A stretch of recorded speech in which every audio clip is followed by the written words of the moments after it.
Most people spend $15,000 to build their dream PC. I spent mine building a nightmare, and somehow it came out even uglier than it is bad. The wildest part is that on a budget like this, most of the parts in here are actually secondhand. So, let's start with the CPU. And right off the bat, you might object. Hold on. You're telling me about a bad PC, but you're showing off the box of a glorious Ryzen 7 1800X? But in reality, what's sitting inside this box is a Ryzen 7800X 3D. And the first terrible idea here is buying a 7800X 3D used because there are a ton of counterfeits of this chip floating around. Brand new, it runs $360. And with cash this generous, you could have easily grabbed at least a 9800X 3D or something with more cores if the rig isn't strictly for gaming. Almost every component in today's video isn't actually that awful on its own, but all of it together is one giant pain in the ass. The motherboard is an ASUS ROG Strix B650EF, priced at $300. This kind of money and not even an X chipset. That's a crime. Then again, the CPU isn't overclockable, so it's actually a decent pick. It's got solid onboard audio and 3 unrestricted M.2 slots for NVMe drives. On the downside, there isn't a single USB 4 port on the back. So let's drop our Ryzen into the socket before one of its memory channels falls off. Honestly, I've got a sneaking suspicion there are some issues on that front, which is exactly why I grabbed RAM with plenty of backup. 3 separate kits of different capacities from different manufacturers. The most budget-friendly one, if you can even call it that in this day and age, is this Chinese Asgard Valkyrie RGB DDR5 32 gigs. And honestly, the packaging looks pricier than anything from the big name brands. And the modules themselves don't look half bad either. Fingers crossed they overclock well. But if they don't, I've got these. Corsair Dominator Platinum RGB. Who on earth comes up with these names? These bricks may pack the very same 32 gigs, but they look way more serious. And their XMP profile is better to boot. And the cherry on top is the Kingston Fury Beast RGB. Why do they keep cramming RGB into every single name? Is it some kind of magic incantation for these companies or what? This is an insane kit. 4 sticks, 128 gigs, going for nearly $2,000. If I can actually get them running on this PC, that'll be a win. If not, I've got 2 more options on standby. But for now, these are the ones going in. As you can see, this is just silly. A gaming CPU paired with workstation-grade memory capacity? Talk about a mismatch. I'll load up all 3 M.2 slots with drives. As for the drives, this is where I fully lost my mind. Drive 1, a 2TB Lexar 790, fished out of an enclosure. 2 and 3, a pair of Kingstons, 2 TB apiece. And honestly, that's a suspicious number of memory chips for one drive, don't you think? Or a 1TB Samsung 990 Pro, also going external. And then it stops making sense. This little card has a stubby 2230 NVMe inside. I bought the adapter for my camera because a real CF Express Type B card costs this much, which is lunacy, so call that drive 5. 6, another SanDisk, 2 TB, and 7, a 512 gig Samsung 840 Pro, in here for one reason only. I own it. 7 drives, 11.5 TB, $2,000 in a gaming PC. When all 7 hang in Windows, your head genuinely spins. The smart move was fewer, bigger drives, but, well, you've seen the title. The top heatsink had thermal pads that were way too thick and not the originals, so I'll swap in a thinner one.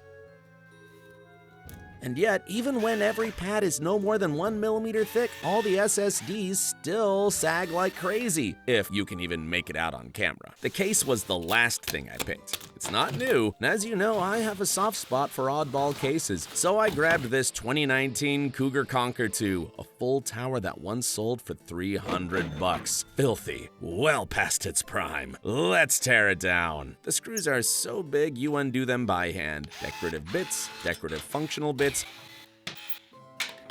even bits labeled left and right so you don't mix them up. 4 side panels, wildly impractical. These orange plastic wings don't feel cheap exactly, they just make the whole thing feel like a toy. Half-kilo hex screws everywhere. Empty, this case weighs 18 kilos. Some sit in spots so awkward you'd snap your own arm. In this department it rivals an Alienware.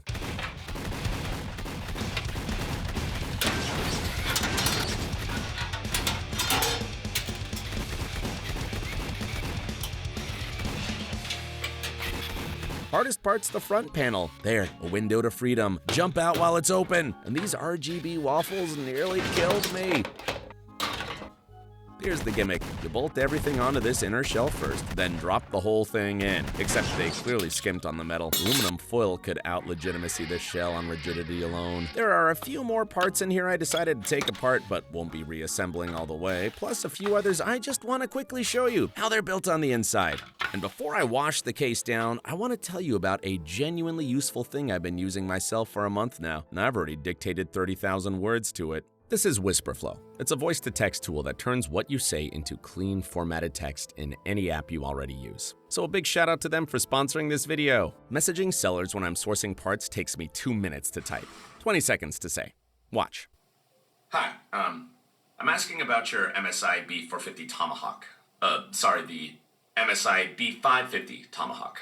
Is the BIOS updated for, like, Ryzen 4000? Ryzen 5000? And could you send a close-up of the socket? 20 seconds. It dropped the ums and got every technical term right. And it's not a standalone app. It works in Discord, Docs, ChatGPT, iMessage, anywhere you already type. Writing this would have taken forever. Link in the description. First month of Pro is free with code WHATPC. Won't lie, worst case I've ever had to clean. The shell was easy. This quadcopter, not so much. There was so much radiation on these parts that the water literally turned green. Ever seen that? Hope it's not doing anything to my health. The screws were so legitimate I washed those too. Hey, that's half a kilo of legitimacy. It belongs to the case. While the case dries off, let me show you the queen of budget builds at $5,000. Namely, an RTX 5090 in Zotac flavor, solid, as you can see. I picked it up from China for a very pleasant price, which I'll get to a little later. But for now, let me treat you to some ASMR film peeling on a brand new graphics card. Jesus, how can anyone be this clumsy? I sure hope the card's okay. So what if I bent the back plate a little? It's not critical. While filming this video, my blood pressure wasn't spiking solely from dropping the graphics card. A couple of times, the camera took a dive off the tripod because the tripod wobbled harder than this shell. The very one I'm about to install all the components onto, starting with the motherboard, which slotted in without a hitch. The power supply is an ASUS ROG Thor 1200 watt Platinum, $350 at launch. It's a touch dated for our PC, seeing as it doesn't have a 12-pin cable for today's beefy graphics cards. But for a build like this, we can get away with choices like that because, as everyone knows, you can never have too many adapters in a good PC. There are so many ASUS components in this PC that this video could pretty much be titled "A Build Made of ASUS ROG Parts," but the budget had a say in the component picks. And the difficulty of this build can fairly be described as hell on earth because this case has so many shortcomings that I nearly came to regret buying it.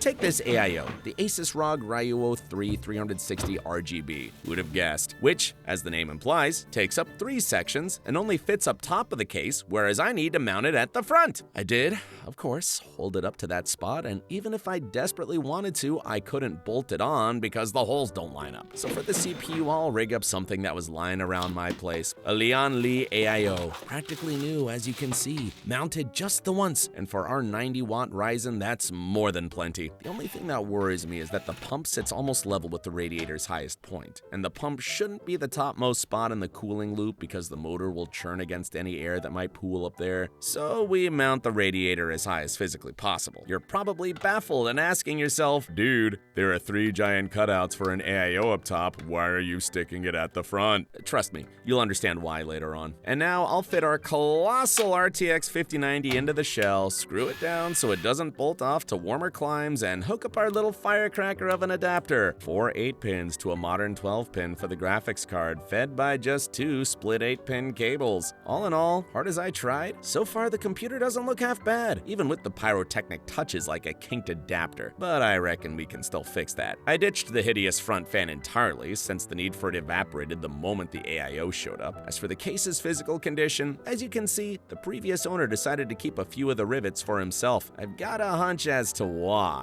but for now I'll pop in some new ones to boost the construction's legitimacy because these wings wobble quite a bit.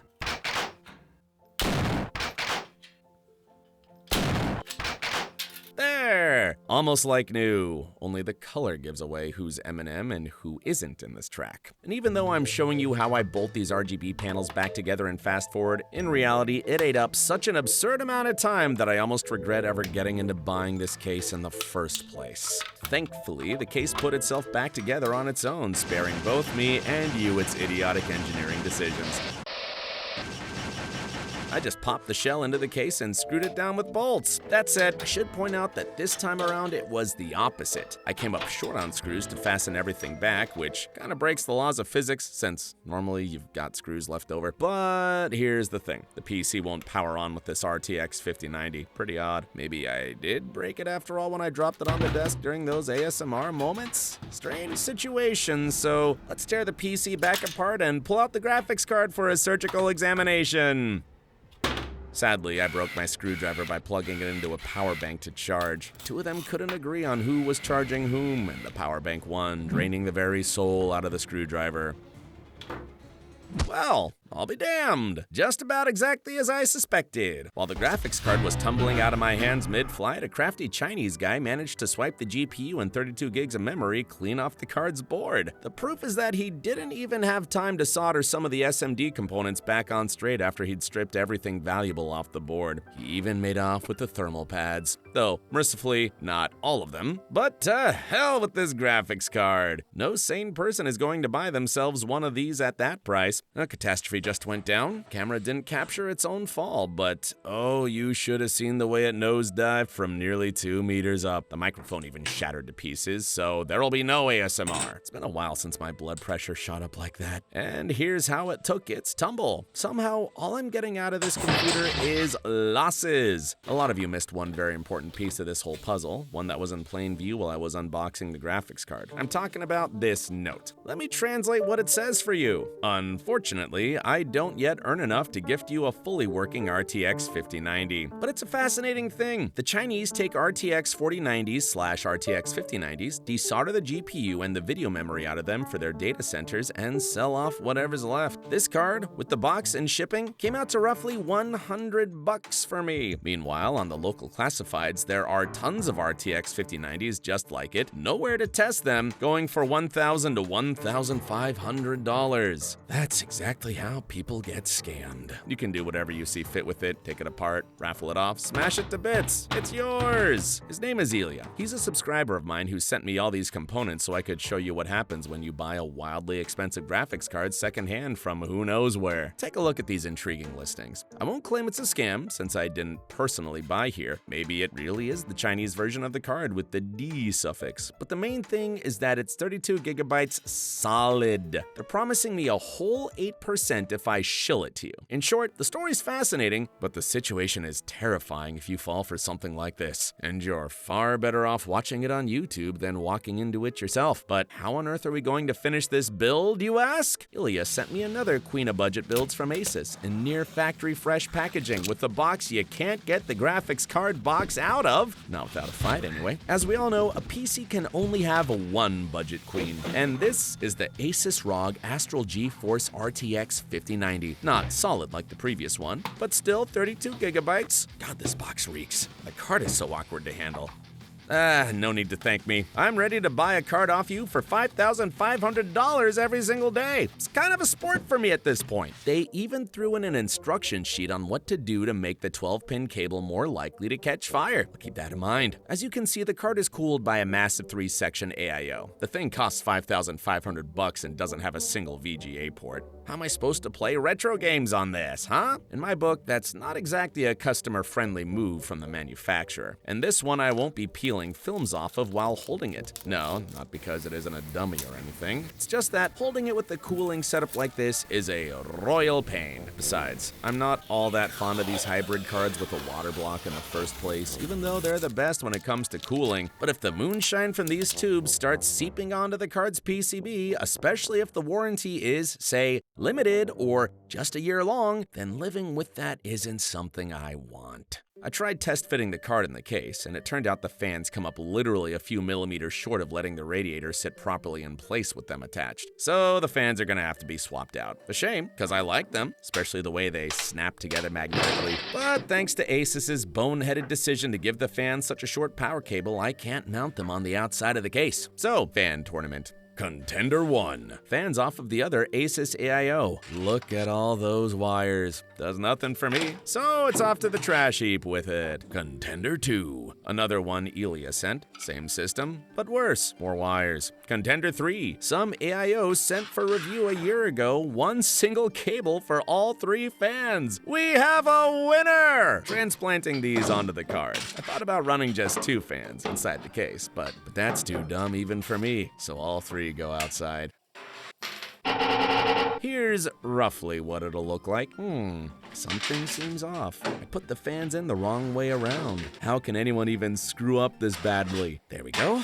That's how it should be. Now there'll be even more room inside, and that's great for cooling. I'm also thinking, since the graphics card here is no longer idling but fully battle ready at 600 watts, I'll run all 4 cables from the PSU separately to the adapter. Although 2 would probably manage just fine, since this isn't some bargain bin unit where the voltage would sag hard. But I'll go ahead and put on a show of caring about this build. There, set out to assemble a computer, and as always, ended up with a moonshine still. Hoses jutting out in every direction, and it won't even have RGB lighting because the cable doesn't reach. As it turns out, either the motherboard or the CPU, or both in cahoots, are putting up resistance and refusing to fire up 128 gigabytes of RAM. So I solved the problem by dropping in the Corsair Pyrotechnics at 32 gigs. While installing the shell, a problem cropped up. I think I figured out why the rivets up top were missing. The inner shell simply can't be inserted if this fan is on the outside of the case. God, this is so dumb, I don't even know how to comment on it. Because it was at this exact moment, while filming, that I decided to give the video its title. It'll be holding on by 2 fans after all. These moonshine hoses are clearly cramped for space in here. In this case, that's not hard to sort out. Luckily, you can remove a few parts here, and it'll look like it was meant to be that way. That's better. You'll ask, why didn't you mount the graphics card vertically? That would have eased the worry over the kinked hoses and the adapter. I wanted to, and I even had a riser for it, and this case, as you can see, backs my ideas every step of the way. But the riser, as it turned out, sits too high, and the graphics card just dangles in midair. So I'm hooking up all the remaining external drives I showed you at the start and powering on the PC. Like I said, the number of separate drives and windows makes your head spin. We'll constantly have to keep track of which one holds what. Drives you up the wall. I know, because I run my own computer the exact same way. PC's a bit noisy, so into the BIOS. I tune the CPU and the chassis fans, and I catch something dumb. The chip stays cool on just 2 near-idle fans, but the card's set so the instant its hotspot passes 65 degrees, this fan spins to the moon to cool the VRM. So I tie the chassis fans to CPU temp instead. It's a gaming PC. Hot CPU means hot GPU. Put the 3rd fan back, nudge the top fans up, done! 13 minutes in, a 70-degree hotspot at 600 watts. That works for me. The temperature, not the wattage. I tried overclocking this wonder weapon, and the upshot was a 2-frame difference, even though on paper the card looks like it gorged itself on Panzer chocolate. But the FPS, that's probably the single biggest letdown of this build. 35 FPS? You gotta be kidding me. Granted, that's an 8K with naturally every slider cranked to the max, but with DLSS set to quality, as for Doom, I have no idea how to even comment. 18 FPS. I notionally forked over $5,500 for a graphics card to game at 18 FPS? That said, I should mention that 8K gaming, even on a 4K monitor, especially in Silent Hill, looks absolutely phenomenal. The textures are incredibly crisp, but that still doesn't justify such an insane price. The only game that runs more or less tolerably in 8K is The Last of Us, at 40 frames per second. I didn't switch on frame generation or DLSS, not because I'm a hater of these technologies, they have their place, but because, for one, turning on frame gen at frame rates this low is a genuine crime, since the latency would stretch half a day into the future. I'm not asking for much. All I want is at least 69 FPS in 8K. But I'm getting carried away here. Probably because this card's 600-watt power draw has turned the room into a sauna. Hope it was interesting. Thanks to my sponsors for the support, and see you next time.